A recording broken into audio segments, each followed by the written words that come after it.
കൈകാലുകളുടെ ചലനശേഷിയടക്കം കവരുന്ന polio വൈറസിൽ നിന്ന് രക്ഷിക്കാൻ ലോകം കുഞ്ഞുങ്ങൾക്ക് വാക്സിൻ നൽകിയിട്ടുണ്ട്. പക്ഷേ ഇസ്രയേലിന്റെ ബോംബാക്രമണത്തിൽ നിന്നും അവർക്ക് ഒരിക്കലും രക്ഷപ്പെടാനാകുന്നില്ല.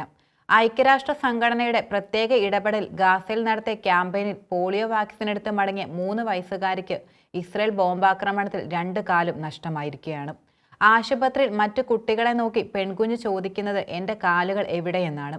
ഇസ്രായേൽ ആക്രമണത്തിൽ ഗുരുതര പരിക്കേറ്റ് ആശുപത്രിയിൽ കഴിയുന്ന ഹനാൻ അൽ ദാക്കിയുടെ ചിത്രമാണ് അന്താരാഷ്ട്ര മാധ്യമങ്ങൾ പുറത്തുവിട്ടിരിക്കുന്നത്. പതിറ്റാണ്ടുകൾക്ക് ശേഷം പോളിയോ വൈറസ് ബാധ വീണ്ടും കണ്ടെത്തിയതോടെയാണ് ഗാസയിൽ ഘട്ടം ഘട്ടമായി 4,48,425 കുട്ടികൾക്ക് പ്രധാനമായും വാക്സിൻ നൽകിയത്. സെപ്റ്റംബർ 2 രാവിലെ ദെയ്ർ അൽ ബലായിൽ ക്യാമ്പിൽ അമ്മ ഷൈമയോടൊപ്പം എത്തി ഹനാനും ഇളയ സഹോദരി മിസ്കും വാക്സിൻ സ്വീകരിച്ചിരുന്നു.